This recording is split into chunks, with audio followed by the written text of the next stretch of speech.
ChatGPT est l'une des drogues les plus dangereuses du monde. Et malgré le fait qu'il te rend accro, qu'il réduit ta patience et qu'il soit capable de mentir, ah le bâtard, tu choisis quand même de l'utiliser. Comment on en est arrivé là? En 2015, à San Francisco, un mec créa OpenAI, une entreprise d'intelligence artificielle. Pour beaucoup, ce mec c'est un génie. Pour moi, c'est juste un gars qui a fumé le cerveau de plusieurs générations. Il a tête de homme que je mens pas. Get. Tu sors de cours, les profs t'ont donné 2 tonnes de devoirs à faire pour demain. Toi, t'as traversé le Congo à pied pour rentrer chez toi. Quand tu rentres, t'es KO. Tu te mets 2 secondes sur le lit, tu te réveilles, il est minuit 60 et t'as toujours pas touché un cahier. Ose me dire que c'est pas ton temps maintenant. Autre exemple, t'as des recherches à faire pour demain et tu sais que ça va être bad long parce que tu sais que tu peux pas mettre de l'AD dedans. À côté, t'as ton bigot. Tu guettes, tu vois, il y a ChatGPT qui est ouvert. Regarde-moi dans les yeux et ose me dire maintenant que tu vas pas l'utiliser. T'es pas convaincu? T'as raison. Moi, chapeau de paille, aka le futur roi des pirates, je m'entête à dire que cette chose, c'est de la chiasse pour ton cerveau. Et pour ça, laisse-moi te raconter une histoire. Dans les années 80, en plein milieu de l'océan, un avion perdit le contrôle en plein trajet et se tracha. Survivant, 0. Cause du crash, la confiance aveugle que l'humain a portée à la machine. Je développe. Durant le trajet, les pilotes avaient détecté qu'il y avait eu un problème de par leur connaissance. Mais c'est en regardant sur le panneau d'affichage qu'ils remarquaient qu'il n'y avait rien marqué justement. En gros, pour la machine, il n'y avait aucun problème, même s'ils étaient en train de se crash. Convaincus que la machine avait raison, ils n'ont rien fait. Et tu connais la suite. Ce qui est terrifiant avec cette histoire, c'est qu'elle nous montre directement pourquoi l'IA est l'une des drogues les plus dangereuses. Et pour exagérer encore plus, la plus dangereuse. Tu penses ne pas y être attaché, pourtant tu continues de l'utiliser. T'es persuadé qu'elle te fait gagner du temps, alors qu'elle te ramollit juste le cerveau. Pire encore, tu crois qu'elle ne ment jamais?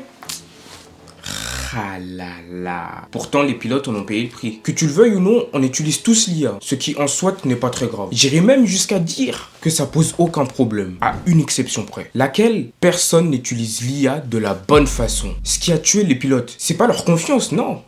Non. C'est le fait qu'ils ont privilégié d'abord la facilité. En général, tu lui donnes tout le taf à faire pour qu'il le fasse pour toi. On a compris, c'est efficace, ça prend pas de temps. Puis toi, de ton côté, t'as juste à recopier les réponses. Mais il y a un problème avec tout ça. D'ailleurs, c'est exactement la même raison pour laquelle je me sers jamais de ChatGPT pour écrire mes scripts. Le syndrome de l'imposteur. Tu connais?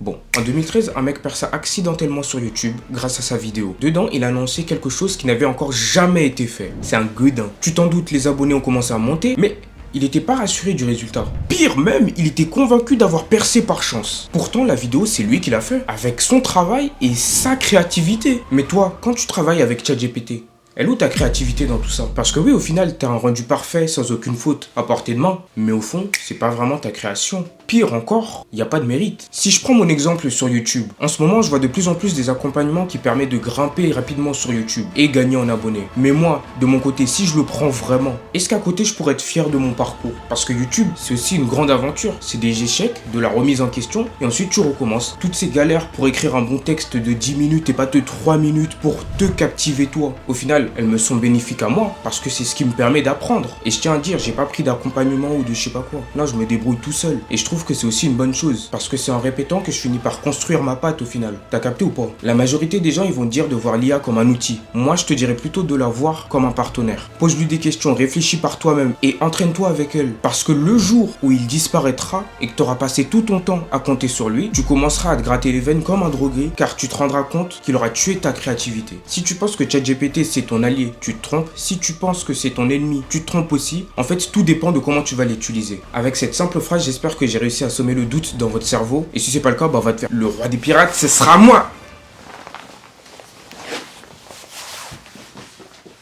Qu'est-ce que j'aime ce métier.